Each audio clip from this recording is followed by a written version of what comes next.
뭐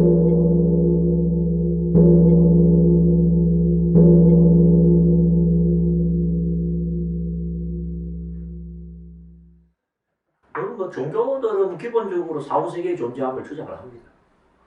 근데 대개 이제 그 존재성을 믿으라 라고 하는 데 비해서 부처님은 사후세계의 존재함을 봐라 라고 하시는데 우리는 대업분별경을 통하여 아주 각별한 특이점을 확보를 한 거다. 그런 말씀을 지난 시간에 드렸습니다. 근데 참 난감한 이야기입니다. 이게 사후세계의 존재함을 보라고 하는 이 진술의 구체적인 의미랍니다. 뭐 우리가 죽은 뒤라면은 그래서 저 세상이 진짜 있으면 본다라는 의미가 있겠지만 살아있는 이모 사후세계의 존재함에 대해서 본다라고 하는 말이 가당키나 한가의 문제점이죠. 사실 뭐 흔히 하는 이야기가 이 세상에서 가장 확실하면서도 불확실한 것이 죽음이다 라는 이야기들을 합니다. 왜냐면 뭐 살아있는 사람 치고 죽지 않은 사람은 아무도 없기 때문에 죽음만큼 확실한 것은 없지만 또 살아있는 사람 치고 죽어본 사람은 아무도 없기 때문에 죽음만큼 불확실한 것이 없다 이런 이야기 아니겠습니까? 그거는 살아있는 이 몸으로 이 사후라고 하는 세계의 존재성을 확보하는 것은 어쩌면 뭐다 불가능한 주제가 아니겠는가 하는 우려의 느낌이 그 안에 포함이 되어 있는 거죠. 우리가 이제 사실 앞서도 말했습니다만 죽음과 관련되어서 가장 불확실한 것으로서 지칭을 했을 때는 이 주제와 관련하여 우리가 아는 게 아무것도 없다라고 하는 왜 죽어본 사람 아무도 없으니까 그런 의미를 바탕에 두고 있는데 그렇다고 우리가 죽음에 대해서 영 모르는 것은 아닙니다. 그게 뭐냐면은 죽음과 관련된 학문적 연구 속에서 하나 틀림없는 사실로 확정된 것으로 말해도 좋은 게 뭐냐면은 죽음은 이른바 이게 죽음이다라는 거예요.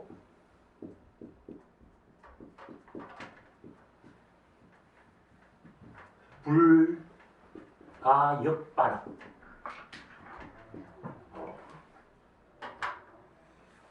이 죽음이 무슨 말이냐 그러면 이제 죽음도 일종의 이제 변화 과정을 거치는데 변화라고 하는 것을 우리가 관찰해보면 두 가지 큰 카테고리가 있다고 합니다. 하나는 가역반응이 있고 하나는 불가역반응이 있다. 예를 들어서 낮은 온도의 얼음에 온도를 높여주면 이게 물로 바뀝니다. 근데 이걸 다시 그 온도로 낮춰주면 다시 얼음으로 바뀌어요. 그러니까 이제 얼음이 물로 바뀌었다가 물이 다시 얼음으로 바뀌는 것은 역반응이 가능하죠. 그건 이제 가역반응인데 예를 들어서 생계란을 물에 넣고 우리가 쪘을 때 그게 이제 찐계란이 됩니다. 그럼 그 찐계란의 온도를 원래 생계란의 온도로 낮춰준다고 해갖고 우리 생계란으로 돌아오지는 않는 거죠. 이걸 이제 말하자면 우리가 이제 불가역반응 그렇게. 가끔 이제 어떤 사람은 죽어봤다라는 이야기를 한다는 거예요. 근데 그 죽어봤다라고 하는 이야기가 학술적으로는 도대체 받아들여질 수 없음을 우리에게 알려주는 뭐 일종의 연구 결과가 이 죽음은 불가역반응에 속한다. 이 이야기. 마치 찐계란을 다시 생계란으로 돌릴 수 없는 것처럼 일단 죽음이라고 하는 것이 이루어지게 되면은 그런 불가역반응으로서의 변화가 일어나 버린 것이기 때문에 변화 있기 이전의 상태로는 이제 돌아올 수가 없는 겁니다. 이 이야기는 뭘 의미하느냐? 살아있는 사람 치고 죽어볼 수 있는 사람은 없다는 거예요. 그렇게 죽어보지도 않은 상태에서 어떻다? 사후 세계의 존재성을 우리가 본다라고 하는 동사와 연결시켜서 확정 지을 수 있느냐 하는 이 문제점이 고스란히 여기 이제 지적이 되고 있는 거죠. 부처님도 이런 어떤 문제점을 모르셨을 일은 없으리라고 생각이 됩니다. 그리고 실제 우리 부처님의 일대기를 또 부처님의 가르침을 저 나름대로 이 주제와 관련하여서 전수조사하다시피 살펴봤습니다만 우리 부처님도 내가 죽어보니까 이런 식의 서두를 끄집어내면서 법문을 쓰란 경우를 저는 한 번도 발견한 적이 없습니다. 아주 제가 살펴본 바로는 그래요. 그러니까 부처님께서도 죽어보시고는 죽은 뒤에 저 세상에 있다고 이렇게 바라니 주장하시는 것은 아닌 것은 부처님의 경전 자료를 통해서는 확실히 저도 주장을 할 수가 있는 것 같아요. 쉽게 이야기하자면 죽어볼 수는 없는 겁니다. 죽어볼 수는 없는 상태에서 어떻게 죽은 뒤 사후세계가 있다는 것을 보라고 주장할 수가 있겠느냐. 이 문제점과 관련하여서 우리의 어떤 이 논의는 어떻게 보면은 상당히 어려운 국면에 봉착했다 이렇게도 이제 볼 수가 있는데 그 지금 아주 흥미로운 틈새 하나를 우리에게 열어줍니다. 요즘 그 이야기는 더 잘 이해가 되리라고 봐요. 우리는 전부 지구가 둥글다라고 하는 사실을 알고 있습니다. 그럼 우리가 지구가 둥글다라고 하는 것을 직접 우리 눈으로 봤느냐라는 거예요. 아니란 말입니다. 우리가 본 지구라고 하는 것은 그냥 너른 들판이었고 그리고 수평선이었고 그리고 나름 굴곡이 있는 그런 어떤 경관들 뿐이었지 둥근 지구라고 하는 것을 우리가 눈으로 확정적으로 본 적은 없습니다. 그런데도 우리는 어떻게 지구가 둥글다라고 하는 것을 과학적 사실로서 확보를 할 수가 있었을까요? 아니, 여기 아주 중요한 사후세계의 존재성 여부를 죽어보지 않고도 확정짓는 것과 관련된 다시 말해서 사후세계가 존재하는 것을 봐라고 이야기하는 정견의 핵심적인 활로가 숨어 있다는 거예요. 또 우리는 아침에 일어나면은 동쪽에서 해가 뜨는 것을 보지 다시 말해서 지구가 움직이는 것을 본 적은 없습니다. 근데 우리는 누구나 어떻다? 지구가 자전을 하기 때문에 해가 뜨는 것처럼 보이지 실은 해가 올라오는 것은 아니다라는 사실을 압니다. 그럼 우리가 지구가 자전하는 것을 봤느냐? 본 적 없습니다. 아무도 우주선을 타고 바깥에 나가고 정말 둥글구나. 지구가 정말 돌구나. 그럼 몇 명의 우주인들을 그렇게 봐서 이야기하는 것은 가능하겠지만 우리로서는 어떻습니까? 그리고 그런 우주선이 개발되기 전에도 이미 지구가 둥글고 지구가 돌고 있다라고 하는 사실은 알았단 말이에요. 어떻게 알았느냐는 거야. 안 보고. 응? 그리고 아까는 지구의 자전을 이야기했습니다만 궁극적으로 지구가 태양의 주위를 공전한다라고 하는 사실도 우리는 지금 애들 교육 시간에 다 배웁니다. 그럼 우리가 정말 우주선이라도 타고 나와갖고 지구가 태양 주위를 도는 걸 눈으로 봤느냐라는 거예요. 아니란 말이에요. 그런데도 불구하고 이미 오래전부터 그야말로 갈릴레오 시절부터 어떻습니까? 지금도 지구가 돌고 있는데 라고 하면서 지구가 돈다라고 하는 사실을 이 사람들은 뭐다? 과학적 사실을 확정짓는 데 성공했다는 거예요. 그게 어떻게 가능했냐? 우리는 다 압니다. 증거가 있었기 때문에. 지구 밖으로 안 나가봐도 지구에 발을 붙이고도 지구가 둥글고 지구가 자전하며 지구가 태양 주위를 공전한다라고 하는 뭐다? 증거가 있기 때문에 그 증거를 바탕으로 둥글다, 지구가 돈다, 태양 주위를 공전한다라고 주장하는데 아무런 문제가 없었던 거예요. 증거를 보는 겁니다. 증거. 사람들이 일식 내지는 월식을 이렇게 지켜봤어요. 이 사람들이 일식을 이렇게 지켜보고 월식을 지켜보는데 일식이나 월식이 벌어질 때 보면 반드시 원형으로 벌어집니다. 우리가 달이 이렇게 깎여 들어가는 월식을 보지 않습니까? 그럼 월식이 뭡니까? 지구의 그림자가 달에 맺혀갖고 달의 한 부분이 안 보이는 게 월식 아닙니까? 그런데 이른바 지구의 그림자라고 하는 것이 반드시 어떤 형태로 달에 영향을 끼치느냐면 동근 형태가 이렇게 들어가면서 달이 가려져. 그럼 뭐를 의미합니까? 지구가 둥그니까 그런 거지.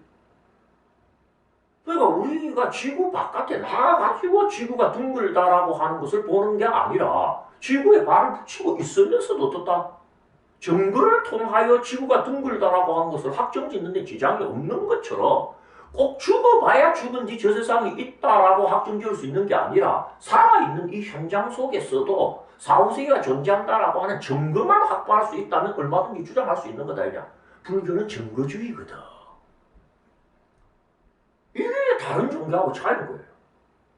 그러니까 사후세계가 있다고 믿으라가 아니고 사후세계가 존재한다고 봐라는 것은 사후세계가 존재한다고 밖에 말할 수 없는 증거를 너희들이 봐라는 소리지.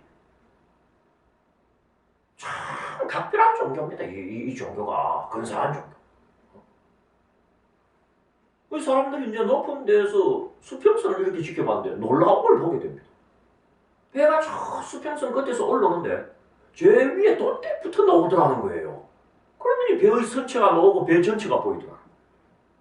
지구가 만약에 평평하다면 어떻다? 조그마한 점이 점점점 커지면서 배가 보여야 돼. 맞아요. 근데 어떻게 제일 위에 것부터 보이고 점점 밑에 것까지 보여가고 전체가 보이느냐? 그거는 물이 둥글게 되어 있으니까 비탈길을 올라오는 수레처럼 그렇게 보인 거다. 안 나가봐도 안다라는 겁니다. 안 죽어봐도 안다라는 거야 이게. 아리스토텔레스가 말이에요. 그 저술에서 뭐라고 하지 않습니까?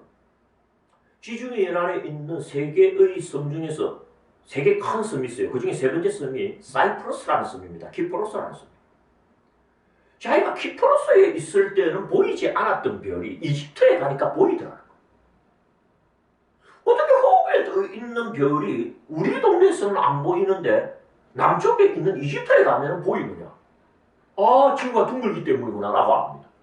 만약에 지구가 평평하다면 어느 지역에서 봐도 높이 있는 별은 보여야 된다, 안 보여야 된다? 근데 지구가 둥글면 어떻습니까? 별이 여기 있으면 요 각도 안에 있는 지역에서는 보이지만 이 각도를 넘어선 지역에 있는 데서는 보인다, 안 보인다? 안 보이는 거야. 그러니까 키프로스는 여기 있으니까 안 보이고 이집트는 여기 있으니까 보이는 거니까 아, 지구는 둥글다. 차고 넘칩니다, 사실은. 몰라서 그렇지. 지구가 둥글다라고 하는 것을 지구 밖으로 나가볼 필요가 없었어요. 이미 2000년 전부터 사람들은. 월식을 보고 알았고 수평선에 배가 올라오는 걸 보고 알았고 그리고 이집트 여행을 가면서 알은 거죠. 그건 대표적인 몇 가지 예에 불과하고 지구 밖으로 안 나가봐도 지구가 둥글다라고 하는 것을 우리에게 확정 지어주는 증거. 그러니까 보기는 본 거야. 뭘 봤습니까? 증거를 본 거지. 하지만 뭐다? 나가 본 거는 아니에요. 똑같은 논리가 뭡니까? 죽어보지는 않았지만 살아있으면서 사후세계가 존재한다는 증거는 어떻다? 얼마든지 볼 수 있다는 거. 아니, 분명히 해가 떠올랐지 지구가 막 돌아가는 거 우리가 무슨 해전 열차를 탔습니까? 아무도 못 느껴. 근데 지구가 도는 줄 어떻게 알았는 줄 압니까? 그것도 북극과 남극의 축을 중심으로 도는 줄. 북극에 가갖고 대포를 쏜 거예요. 북극에 가갖고 말이에요. 대포를 딱 쏘았는데 그러면 대포 알이 쏜 방향으로 쫙 직진을 해야 될 거 아닙니까? 근데 반드시 오른쪽으로 떨어지는 거야. 그러니까 예를 들어서 앞에 그 사람이 앉아있으면 여기다 이렇게 사격을 하면 그 사람 자리에 떨어져야 될 거 아닙니까? 근데 스님 자리에 떨어지는 거야 이게. 왜? 지구가 스님 자리 쪽으로 돌기 때문인 거야. 그러니까 대포하는 높이 써갖고 지는 직진하는데 밑에 있는 표적이 어떻습니까? 시계 반대 방향으로 돌아버리는 거야. 그래서 나중에 계산까지 나옵니다. 시간당 얼마 속도로 도는지까지. 이제 프랑스 파리에 가면 판테온이라고 하는 유명한 이 기념물적인 건물이 있습니다. 그 건물에다가 푸코라고 하는 학자가 진짜 실험을 해요. 한 67m 되는 길이의 말하자면 탄탄한 이 사슬에다가 뭐 20몇 킬로 되는 이 나비라고 그러나요? 그걸 매어가지고 진자 운동을 시킵니다. 그럼 진자 운동이라는 것은 뭐냐면 배경과 수직면의 단면을 오가게 되어 있어요. 그럼 예를 들어서 여기가 동쪽이고 저기가 서쪽인데 진자 운동을 시키면 동쪽 서쪽으로만 왔다 갔다 해야 되죠? 아닌 거예요. 이게 점점 남쪽으로 왔다 갔다 하는 거예요. 남북쪽으로. 왜? 지구가 반대쪽으로 도니까. 그 푸코의 진자 실험이라고 그럽니다. 그러니까 우리가 이 지구가 돈다, 자전한다라고 하는 것을 꼭 지구 밖에 나가봐야지 아는 게 아니고 얼마든지 땅에 붙어 있으면서도 어떻다? 지구가 돈다라고 하지 않으면 설명이 절대 되지 않는 증거를 확보하는 데는 아무런 문제가 없다라고 하는 거예요. 이 아이디어가 부처님께서 사후 세계의 존재함을 봐라고 이야기하는 토대를 사후 세계의 존재함에 대하여 증거주의에 입각하여 확인한 지점을 부처님께서는 정견이라고 하신 거예요. 그러니까 사후 세계가 존재함을 봐라라고 했다고 죽어봐라라고 이야기한 거라고 생각하면 안 됩니다. 살아있는 이 몸으로 사후 세계의 존재함을 확정지을 수 있는 증거가 있으니 그 증거를 봐라고 한 이야기가 저 세상의 존재함을 봐라고 한 거다 라고 말한 걸로 이해를 해야지 나는 옳다라고 생각하거니와 그렇게 사후세계가 존재한다라고 하는 것을 살아있는 이 몸으로 확인할 수 있는 증거는 많습니다. 단지 그게 증거인 줄 뭐다? 모를 뿐인 거예요. 저는 저 경상남도 하동에 이 직산이 보이는 지역에 조그마한 임야를 가지고 있는데 한 번은 농사 전문가하고 더덕을 심으러 갔어요. 더덕 씨를 이렇게 뿌리고 있는데 아니 그 농사 전문가가 나한테 하는 이야기가 말이에요. 아이고 더덕 밭에다가 더덕 씨를 뿌리네요. 그러는 거예요. 내가 참 이야기도 재밌게 한다. 벌써 더덕이 자랄 걸 예상해갖고 앞으로 내가 뿌린 씨앗이 자라서 더덕 밭이 되면은 그게 말하자면은 더덕 밭인 셈인데 거기다가 내가 씨를 뿌리는 거예요. 결과를 미리 땡겨가지고 이야기를 하는 거구나. 이렇게 생각했어요. 그랬더니 이 사람이 오면서 한다는 소리가 뭐냐면 진짜 거기가 더덕 밭이라는 거예요. 더덕이 한 30여 번 자라고 있었던 거예요. 내가 더덕 씨를 뿌리는데. 근데 저는 더덕 뿌리는 봤지만은 더덕 잎사귀를 본 적이 없었어요. 그러니까 거기에 나와 있는 초본들이 더덕인 줄 몰랐던 거야. 근데 여기가 더덕이 잘 될 것 같아 해갖고 그냥 더덕 씨를 뿌린 거예요. 그 농사 전문가는 더덕이 뭔 줄 아니까 어떻습니까? 아이고 더덕 밭에다가 더덕 씨를 뿌리네요. 그렇게 하래요. 뭔 말인지 알겠죠? 모르니까 아닌 줄 알지. 알면은 그게 답인 거야. 그러니까 지금 우리가 앉아있는 이 현실 세계 속에 사후세계가 존재한다라고 하는 것을 입증하는 증거들은 차고 넘칩니다. 단지 우리가 증거인 줄 뭐다? 모르니까 아무런 기능도 작동하지 못하는 거예요. 그래서 저는 이제 이번 그 강의를 통하여 살아있는 이 몸으로 사후세계가 존재한다라고 하는 것을 입증하는 이른바 그 증거, 차고 넘치는 증거 중에서 대표적인 세 가지를 뽑을 생각입니다. 그래서 사후세계가 존재한다는 것을 입증하는, 윤회를 입증하는 세 가지 증거하고 제목을 처음에 붙인 겁니다. 그러나 그 증거는 단순히 증거만 가지고 사후세계가 존재함을 결론 내리지는 못합니다. 그 증거가 결론에 이르게 하는 논리적 과정이 정합성을 가져야 돼요. 그래서 그 논리에 두 가지가 있거니와 그래서 윤회를 입증하는 세 가지 증거와 두 가지 논리 이렇게 한번 야심차게 제목을 붙여가지고 한번 이번 강의에 임하게 됐던 거죠. 자 그러면 이제 본격적으로 사후세계가 존재한다는 것을 입증하는 구체적인 증거를 우리가 한번 공유하는 시간을 가져야 되지 않겠어요? 이게 이제 결론이죠.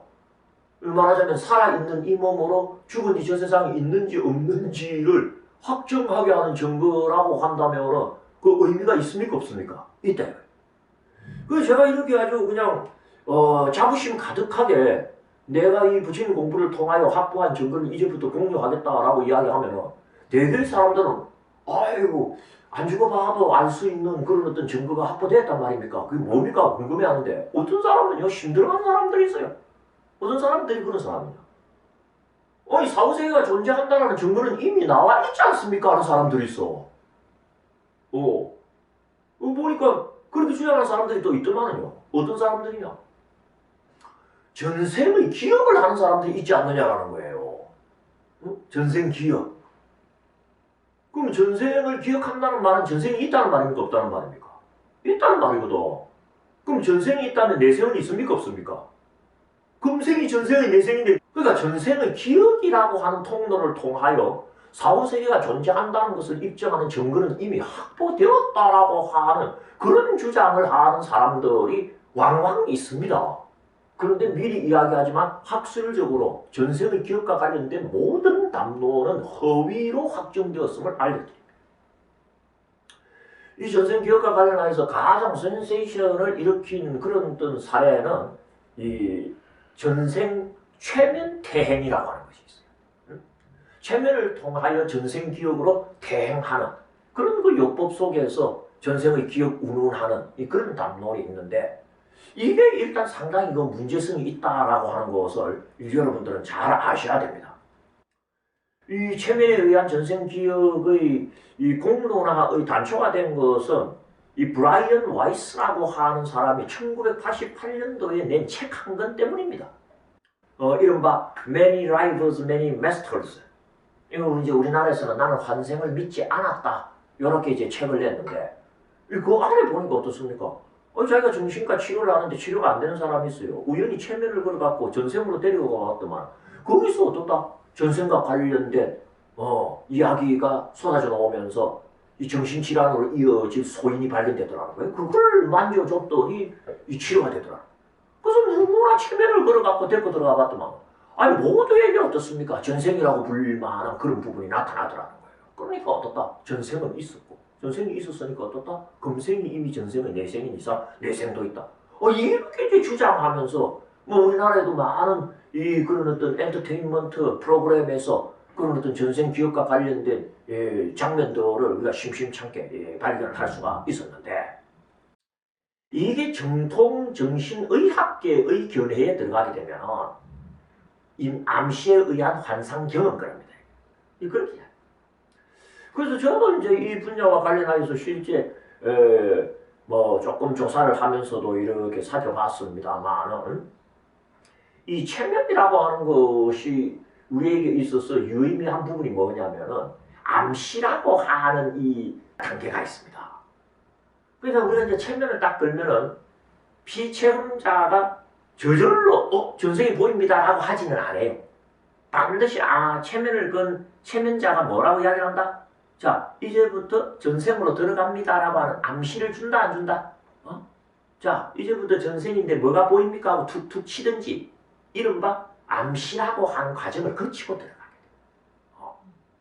근데 이제 체면에 있어서 암시라고 하는 것은 얼마나 위력이 크냐 그러면은요, 체면에 걸린 사람 입장에서는 체면을 건 사람이 주는 암시는 거부할래야 거부할 수 없는 절대적인 그런 정은 명법으로 작동을 하게 됩니다. 그러니까 피할 수가 없다. 그래서 이제 그런 실험을 이제 저는 몇 가지 봤고, 그런 이야기도 이제 우리가 이제 할 만한 시간 안에 소화하기에는 그렇게 정보 가치가 높은 건 아니어서 이제 저는 그냥 넘어갑니다만은 이 암시에 의한 일종의 환상 경험이라고 해야 되지, 이걸 가지고 실제 전생의 기억이라고 하면 된다 안 된다? 안 된다라고 하는 것이 정통의학계의 의견임을 분명히 말씀을 드리고자. 자, 그런 차원에서 한 가지 제가 이 실험 하나를 소개를 하고 싶은 것은, 우리가 이제 술을 먹으면은 흔히 속된 말로 테이프가 끊어진다라고 하는 경향을 가진 사람들이 있어요. 일정 이상의 음주를 하게 되면 그때 벌어진 일을 다 기억을 못하는 거죠. 이 사람들을 두고 아주 뛰어난 체면술사가 체면을 걸어갖고 잊어버린 기억을 찾을 수 있나 없나를 실험한 적이 있어요. 그래갖고 이제 어느 정도 술을 먹이고 그 사람들에게 예를 들어서 숫자도 보여주고 색깔도 보여주고 그 순간은 다 정신이 멀쩡합니다. 멀쩡하지는 않아도 다 인지를 합니다. 내일 아침에 가서 물어볼 테니까 잘 기억해 두십시오 하면 기억해 둔다고 그래요. 그래서 집은 찾아가는 거예요. 그리고 그 다음날 이제 가갖고 혹시 뭐 했는지 기억납니까? 그러니까 기억 안 난다. 그 사람한테 체면술사가 와서 체면을 걸어갖고 어제 기억나는 대목부터 착착착 거슬러가갖고 자, 어저께 기억이 안 나는 부분을 넘어서서 그 자리로 들어가 봅니다 하고 암시를 준 거야. 그래갖고 그 자리로 데리고 갔어요. 그래갖고 술 2병 먹을 때, 3병 먹을 때, 그리고 그 사람으로서는 감당할 수 없는 수준의 술을 먹었을 때까지 데리고 들어가가지고 어떻다? 색깔 보여준 거 기억납니까? 또는 숫자 보여준 거 기억납니까? 그러니까 기억난다 그러는 거야. 무슨 색깔 봤습니까? 무슨 숫자 봤습니까? 물어볼 거 아닙니까? 물어봐. 그러면은 답을 할 거 아닙니까? 답을 하는데 그 답이 맞냐? 물어봐갖고 답을 맞춘 사람은 한 명도 없다라는 거예요. 그 이제 체면의학계 내지는 정신과 의사들이 나와서 이 일이 왜 벌어지느냐라고 이야기를 할 때, 우리의 기억이라고 하는 것은 해마라고 하는 장치에 말하자면은 기억의 데이터가 입력이 돼야 된대요. 근데 테이프가 끊어진다는 현상은 뭐냐면 알코올이 가도해갖고 해마의 작동이 정지해버린 거예요. 다시 말해서 데이터가 입력된 게 없는데 어떻게 그 다음날 출력이 가능하냐라는 거예요. 그래서 아무것도 기억 못하는 게 당연하다 당연하지 않다? 그게 당연하다. 그러니까 우리가 술을 되게 많이 먹어도 대뇌가 완전히 정지하진 않습니다. 그러니까 집은 찾아가는 거야. 근데 단기 기억을 관장하고 있는 해마는 술을 많이 먹으면 조기에 이게 작동을 정지해버립니다. 그러니까 또 자기가 어떤 식으로 왔는지도 모르는 거야. 그 사람을 체면을 걸어갖고 어제 벌어진 일을 불러낼 수 있다 없다? 없다. 들어간 게 없는데 뭘 불러내? 그러면서 그 프로를 진행한 사람들이 하는 이야기가 있어요. 체면을 걸면 전생을 기억한다 안 한다 그러는데 번연히 살아있는 사람 두뇌를 가지고도 어떻다 입력된 게 없으니 불러내지 못하는 것이 기억인데 사람이 죽었다가 다시 태어난다라고 친다 하더라도 이미 죽어버린 사람의 두뇌의 물리적인 구성은 어떻습니까? 타버리든지 재가 되든지 먼지가 되든지 사라진 적이 오래 아닙니까? 뭐가 남았다고 이 생에서 기억을 불러낸다고 말이야. 말이 되느냐? 너 상당히 울림이 큰 시름이었다라고 봐. 아시겠죠? 그러니까 이건 이게 전생인 것 같다라고 하는 자기가 암시를 통하여 스스로 떠올리는 일종의 그런 자기 조작적인 판단일 뿐이지 이걸 진짜 전생의 기억이라고 보면 된다 안 된다? 안 된다. 그리고 이제 이 전생의 기억과 관련해서 또 하나 우리가 이제 주의해야 될 사람이 이안 스티븐슨이라고 하는 학자입니다. 이 사람은 전 세계에 어린 시절에 전생을 기억하는 사람들을 일일이 찾아다니면서 과학적으로 조사를 했어요. 그래서 이게 뭐 조작이나 꾸며낸 이야기가 아니고 진짜 이 사람으로서는 그곳에 간 적이 없어서 그것을 알 수가 없는데도 불구하고 그것을 알고 있다면 전생에 거기 있었던 사람이 틀림없지 않느냐 이런 기법을 사용해가지고 어떻습니까?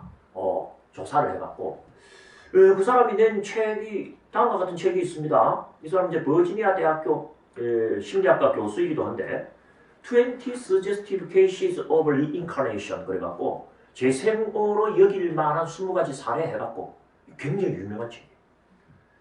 근데 이 이안 스티븐슨 교수가 과학적 조사를 나름대로 했다고 해갖고 발표한 이 책도 이 과학자 집단의 조직학적 회의론 앞에서 무산되어버려요. 무효가 되어버려요. 왜? 재현성의 문제에 걸려요. 왜 모든 전생을 기억했다라고 하는 사람은 하나의 전생밖에 기억하지 못하느냐의 문제예요. 또는 한 두 가지 정도밖에 기억하지 못하느냐의 문제예요. 만약에 이 생에 전생이 있었다면 그 전생에도 전생이 있었다고 해야 된다 없었다고 해야 된다? 있었다고. 그럼 수도 없는 전생이 있었다고 해야 됩니까? 안 해야 됩니까? 있었다고 해야 됩니다. 그럼 그 많고 많은 전생 중에서 겨우 그 정도의 전생이 굳이 기억할 만한 전생일 수밖에 없느냐라는 거예요. 이상하지 않느냐. 이 문제를 제대로 푼다 못 푼다? 풀지를 못해. 그래서 이것도 학술적으로 받아들일 수 있는 논리가 결여됐다라고 해갖고 해당 사항 없어 이렇게 판정이 내려집니다. 그래서 이제 우리가 서구 사람들의 연구 결과를 바탕으로 뭐 이것도 일종의 사대주의인가 몰라도 그쪽에서 어떤 연구 결과가 나오면 무조건 믿는 경향이 있어가지고 이 브라이언 와이스 이야기랄지 이안 스티븐슨 이야기랄지 이 사람들 주장에 입각해갖고 마치 전생을 기억하는 경우가 현실적으로 가능한갑다라고 생각을 하지만 그건 전혀 정통 학술계에서는 받아들여지지 않는 내용이다라고 하는 것을 아시고 속아 넘어가서는 절대 안 됩니다. 그런데 이제 정작 문제는 내부에 있습니다. 그 내부의 문제가 뭐냐면 불교예요. 불교라고 하는 종교에 있어서 보통 사람은 불가능하지만 수행을 열심히 하는 수행자의 경우 숙명통이라는 신통을 얻는다라고 하는 이야기가 있기 때문에 말하자면 전생을 기억한다 기억하지 않는다? 전생을 기억한다는 이야기가 나온다는 거예요. 그러니까 전생의 기억이라고 하는 통로를 통하여 내생이 존재한다는 증거로 삼을 수 있지 않느냐라는 이 이야기가 오히려 유효한 그런 어떤 좌표는 불교라는 종교 안에서 설정이 된다는 거죠. 근데 그거 잘 봐야 됩니다. 그 분야의 전문가가 우리이기 때문에 전문가의 견해를 꼭 들어보셔야 돼요. 그럼 불교의 숙명통이라고 하는 것이 어떤 식으로 묘사되느냐 이건 중요하기 때문에 제가 판서를 조금 해드리려고 합니다. 지금 뭐 우리가 이 SNS를 통하여 유포되고 있는 다양한 그런 어떤 데이터들을 보게 되면은 이 이안 스티븐슨 이야기나 브라이언 와이스 이야기를 마치 사실인 것처럼 이야기하는 한국인들이 굉장히 많습니다. 전문가들도 그걸 마치 사실인 것처럼 이야기를 하는데 뭐 그건 정통 학술계에서는 이미 부정이 된 거니까 더 거론할 필요가 나는 없다라고 생각을 하고 정작 불교에서 이른바 아까도 이야기했던 숙명의 신통 이 숙명통이야. 이 숫자라고 하는 게 잘 숫자잖아요. 그런데 이건 이제 푸베니바세 그래갖고 전생을 뜻하는 거예요. 또 명자가 생을 뜻하기도 해요. 그래서 숙명이라는 말 자체가 뭐다? 전생이라고 하는 말을 좀 고상하게 부르면 숙명이 돼요. 숙명통은 전생통입니다. 전생을 봐버리고 지금에서 전생을 기억하는 거예요. 근데 그런데 정작 불교 숙명통의 구체적인 내용이 어떤지를 아는 사람도 불교 숙명통의 구체적인 내용을 나는 여러분들께 소개를 해드리려고 그래요. 이렇게 나옵니다.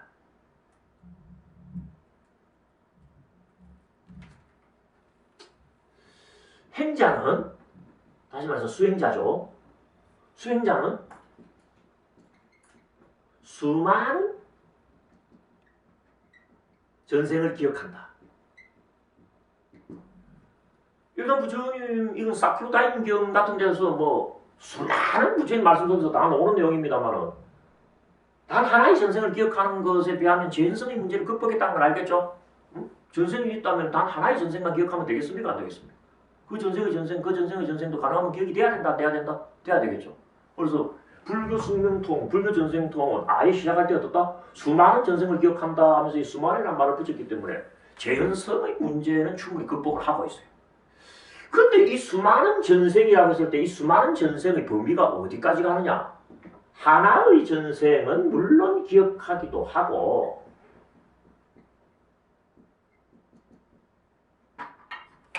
내지 수십만 번째 전생도 기억한다는 거예요. 응? 수십만 번째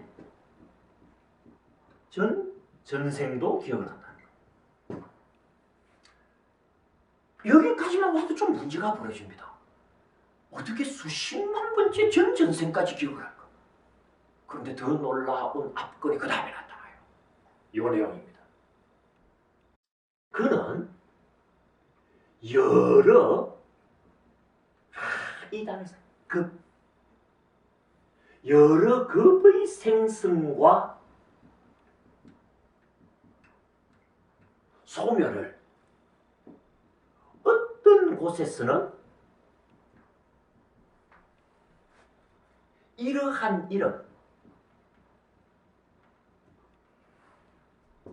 이러한 성씨, 이러한 모습을 지녔고 이러한 음식을 먹었고 이러한 즐거움과 괴로움을 겪었고 이만한 나이까지 살았다. 그리고 그곳에서 죽었어. 다른 곳에 재생했다.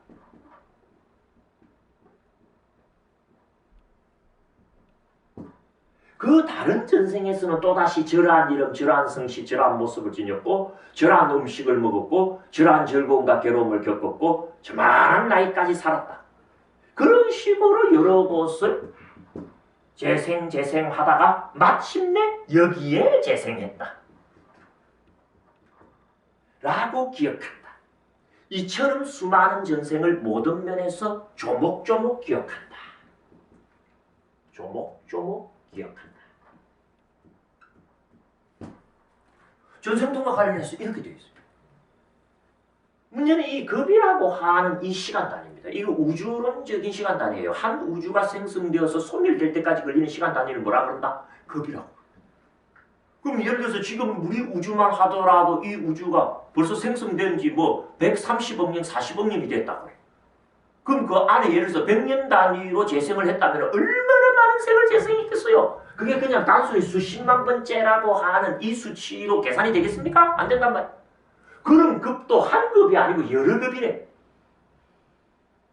그런 여러 급 안에서 죽고 태어나고 죽고 재생하는 그 과정에서 어떤 곳에서는 어떤 이름, 어떤 성씨, 어떤 즐거움, 어떤 음식을 먹었는지 등등을 뭐다 조목조목 샅샅이 기억하는 걸 보고 뭐라고 부른다? 숙명통이니 전생통이니 하고 부른다라는 거야. 이게 가능할까요? 이건 불가능하다라고 하는 것이 결정이 됩니다. 계산을 해갖고. 왜? 여러 급 속에서 벌어진 모든 생성과 소멸 과정 또는 재생의 과정 속에서 벌어진 모든 일들을 조목조목 기억하려면 그 기억의 데이터가 거의 무한대에 가깝습니다. 그런데 그걸 기억할 수 있는 우리 두뇌의 용량은 어떻다? 유한해요. 유한한 두뇌의 용량으로 무한대의 데이터를 기억할 수 있습니까? 없습니까? 불가능하지. 따라서 이걸 액면 그대로 전생을 기억한다라고 하는 의미로 받아들이면 된다, 안 된다? 안 되는 겁니다. 그럼 부처님께서 왜 이런 이야기를 하셨느냐? 그 의도를 알아야 되겠죠? 요렇게밖에 말할 수 없는 특별한 사건은 실존해요. 그 실존을 우리가 아는 언어로 풀다 보니까 이렇게 푸는 거예요. 그러면 실제 무슨 일이 벌어졌길래 우리가 알고 있는 이런 언어로 풀었느냐라고 우리가 질문할 수가 있겠죠? 그 질문에 답할 수 있는 대목이 뭐냐면 요 급이라는 말입니다.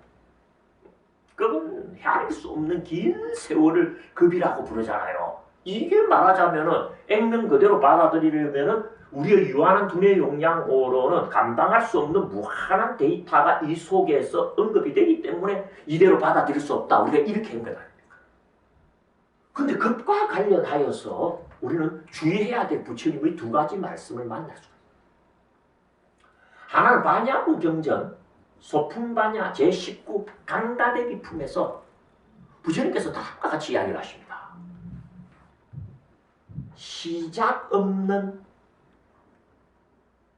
시작으로부터의 급도 한 마음의 뭐다? 찰나이나니라. 이게 급의 진실입니다. 시간적으로 무궁한 세월 같은 급이라고 하는 것도 뭐와 똑같다? 한 마음의 찰나와 똑같다는 이야기를 꼭 하셔요. 또 부처님께서는 화엄표에서는 뭐라고 이야기를 하시느냐? 수없는 급이 한 찰나에 들어가고 한 찰나의 순간이 수없는 급으로 흘러 들어간다는 말씀을 제10법문제의 가르침 속에서 합니다. 그러니까 우리가 급이라고 하는 단어를 만날 때는 항상 동시에 떠올려야 될 단어가 뭐다? 찰나라고 하는 짧은 시간대. 그래서 불교의 시간대 중에서 가장 긴 시간대가 급이라고 한다면 가장 짧은 시간대가 뭡니까? 찰나입니다. 그 찰나와 급을 동일시할 수 있는 그런 어떤 소식 내지는 경지가 수행자의 수행 행로 속에서 터득이 된다 안 된다? 터득이 돼. 참 놀라운 거예요. 찰나지간에 벌어지는 일이지만 그게 뭐다? 연급을 통해서도 변하지 않는 어떤 지점이야. 그걸 우리에게 알려줄 때 어떻게 알려줘야 된다? 그냥 찰나라고 이야기해갖고는 많은 사람들이 그것과 관련하여서 놀라움을 갖지 않을 수 있어요. 하지만 정말 놀라운 소식이야. 그러면 어떻다? 이런 식으로 뭐 하게 됩니까? 그대들의 언어로 하자면 이렇게 표현해야만이 이 지점에 대한 소식과 관련된 정확한 그런 레벨의 중요성이 전달이 된 거다. 이런 관점에서 부처님께서 이런 표현을 베푸신 걸로 봐야 되는 거지. 실제 행자가 여기서 씌어진 그대를 기억하는 걸로 봐서는 된다 안 된다? 안 된다는 거야. 그 말은 뭡니까? 불교의 숙명통 내지는 전생통이라고 하더라도 이게 정말 어제 있었던 일을 우리가 비디오로 촬영해가고 틀어주는 것처럼 그렇게 행자의 머릿속에서 전생이 쫙 흘러가는 이 상황을 언급한 말씀으로 받아들였으면 된다 안 된다? 안 되는 겁니다. 그러니까 브라이언 와이스 이야기는 뭡니까? 최면에 의한 암시를 통한 환상 경험에 불과하지 전생의 기회라고 봐서는 안 돼. 그 다음에 이안 스티븐슨의 주장은 뭡니까? 전성의 문제에 걸려서 무시되어버려. 그 다음에 불교에서 이야기하는 숙명통 내지는 전생통조차 어떻다? 실제 전생을 비디오로 촬영한 것처럼 기억하는 것이 아니고 수행 도중에 성취되어지는 찰나적인 소식의 중요성을 급이라고 하는 이런 무한 강적의 시간으로 장엄하는 데서 나온 표현이다라고 하는 해석을 우리가 받아들여야 된다. 그럼 결국 전생을 기억했다라고 하는 이 진술은 성립된다 안 된다? 안 됩니다. 그래서 실제 부처님 이야기는 만약에 그렇다라고 한다면 전생을 기억하지 못한다라는 소리 아닙니까? 맞아요 안 맞아요? 그럼 전생이 있었는데 왜 전생을 기억하지 못합니까? 하는 문제가 발생합니까? 발생하지 않습니까? 발생할 거 아닙니까? 부처님 그것에 답합니다. 그것이 기억상실증 환자의 비유예요.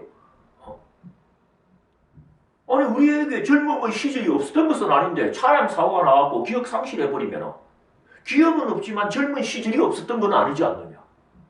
그처럼 전생이 있었는데 어떻다? 기억상실증에 걸려버리면 전생을 기억할 수 있다 없다? 없어. 그렇다고 전생이 없다고는 말할 수는 없지 않느냐. 무슨 말인지 알겠습니까? 그렇게 부처님 들어가. 그러니까 질문이 또 튀어나와요. 무슨 질문이 튀어나온다? 그럼 예를 들어서 기억상실증 환자와 같은 경우는 기억을 상실할 수밖에 없는 모티브가 있었지 않냐는 거야. 차량 사고를 통해서 기억이 깨어졌다. 라고 하듯이 우리가 전생이 있었는데 전생을 기억하지 못한다면 어떻다? 전생을 기억하지 못할 수밖에 없는 그런 모티브가 될 만한 사건이 있었을 거다 있냐? 그게 뭔지 말씀해 줄 수 있습니까? 이렇게 질문 들어갈 수 있습니까? 없습니까? 있다 이거야. 부처님 그 질문 답합니다. 스파르샤라는 사건 때문에 전생을 더 이상 기억하지 못하게 된다. 응? 무슨 사건?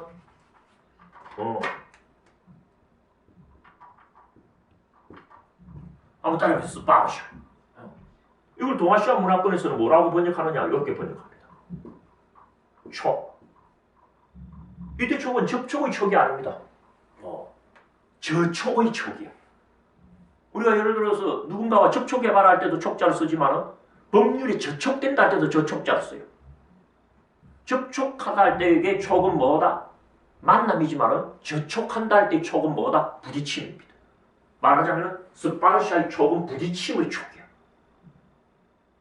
전생에서 이 생으로 넘어올 때 모종의 부딪힘이라는 사건이 벌어진다는 거예요. 그 부딪힘이라는 사건을 통하여 뭐다? 전생의 기억이 와야 된다, 와야 되지 않는다? 와야 된다. 그런데 그 전생의 기억이 와야 되는 스파르샤, 촉이라고 하는 사건을 실제 행자가 수행 속에서 확인할 수 있다, 없다? 확인할 수가 있습니다. 마치 기억상실증 환자가 사고 난 장면을 여러 가지 조사 자료 속에서 확인할 수 있는 것처럼. 불교가 이 정도까지 밀거든요. 그러니까 불교 입장에서도 분명히 우리가 알아야 될 것은 전생을 기억한다라고 하는 것을 실제 상황으로 보면 안 됩니다. 전생의 기억과 관련된 숙명통의 이야기는 찰나지간에서 벌어지고 있는 중요한 소식의 말하자면 볼륨을 역설적으로 급이라고 하는 시간 단위를 통하여 설명한 것에 불과하고 실제로는 전생의 기억은 되지가 않습니다. 그러면 전생이 있었는데 왜 전생의 기억이 되지 않냐는 질문에서는 뭐다? 기억상실증 환자의 비유를 통해 갖고 기억상실증 환자가 마치 과거가 있었지만 과거를 기억하지 못하는 것과 같다라고 답을 하니 기억상실증 환자는 기억을 상실할 수밖에 없는 그런 이유가 있어서 기억을 못하는 거니 우리가 전생이 있었는데도 불구하고 전생을 기억하지 못한다면 전생을 기억하지 못할 만한 어떤 사건이 있었습니까? 하고 다시 물었을 때 부처님 뭐라고 답한다? 스파르샤 촉이라는 사건이 벌어져갖고 전생은 있었지만 전생을 기억하지 못한다라고 답하는 거예요. 그 말은 뭐다? 전생은 기억나지 않는다가 불교의 공식 입장이라는 소리입니다. 우리가 생각하는 식으로 전생을 기억하지 못합니다. 알겠습니까? 근데 주변에 댕겨보면 막 전생 기억했다라고 해갖고 아니 남의 전생이 보인다라고 막 흰소리 하는 사람들도 많습니다. 심지어는 내가 봤는데요. 교수님 전생이 보입니다 이러는 거. 기가 막혀갖고 내 전생이 뭐랄까 현장법사였대. 그냥 혀를 잘라버릴까 내가 그랬어. 내 전생이 무슨 현장법사야? 아니야 그랬어요. 그러니까 뭔데요 이러는 거야. 나 등대지기였다 왜? 내가 그랬지. 뭐 난 등대지기인 줄 내가 압니까 어때? 기억이 나야지 알지. 알겠습니까? 그렇게 함부로. 혹시 누군가가 자기 전생 기억했다라고 막 이야기를 하면은요, 딱 물어보십시오. 그 비전이 뭐였습니까? 라고. 왜냐면 부처님이 숙명통에서 분명히 뭐라고 했습니까? 여러 급의 생성과 소멸을 다 기억한다고 했대. 그럼 지금 우리가 속해 있는 급이 있을 것 아닙니까? 그럼 여러 급이라면 그 이전의 급들이 앞에 나열되어 있어야 될 거 아닙니까? 그럼 우리가 살고 있는 이 급 이전, 그게 뭡니까? 급 이전이지. 우리가 있는 이 급 이전이 뭐였는지 기억나십니까? 하고 물어보면 이야기가 끝납니다. 전생이 뭐였습니까? 하고 물어보면요. 둘러댈 수가 있어. 알겠습니까? 그런데 급 이전이 뭐였느냐고 물어보는데 둘러대지 못합니다. 함부로 말했다가는 그 혀가 문드러질 테니까. 그리고 누구나 자기가 도를 이야기할 때 말이에요. 숙명통을 얻지 못하고 천안통을 얻는 일은 없고 천안통을 얻지 못했는데 루진통을 얻는 일은 없고 루진통을 얻지 못했으면서 도텄다는 소리를 하면 안 되게 돼 있어. 그럼 누가 도텄다라고 이야기를 하면은 기본적으로 숙명통을 얻었다는 소리가 됩니다. 숙명통 앞에는 물론 뭡니까 여러분들? 다신통이랄지 천안통이랄지 신족통이랄지 의성지랄지 간지라고 하는 최소한 3단계 내지는 5단계가 되어 있습니다만은 부처님과 같은 이런 큰 대선지식은 숙명통부터 들어가는 걸로 경전에 나와 있습니다. 최소한 숙명통은 들어가야 돼. 누가 도쳤다라고 이야기하면 숙명통은 반드시 얻어야 된다, 못 얻어야 된다? 얻어야 돼. 그럼 누가 도쳤다고 이야기하면 숙명통 얻었는가 확인하면 됩니다. 숙명통 얻었는지 안 얻는지를 어떻게 확인한다? 이 급 이전이 뭐였는지를 말해주세요 하면 끝나요. 이 생 이전이 뭐였느냐가 아니고 부모 미생전이 뭐였느냐도 아니고 뭐다? 이 장구한 이 급이 있기 전이 뭐였는지 한 소식 일러주세요 하면 끝나버리는 거예요.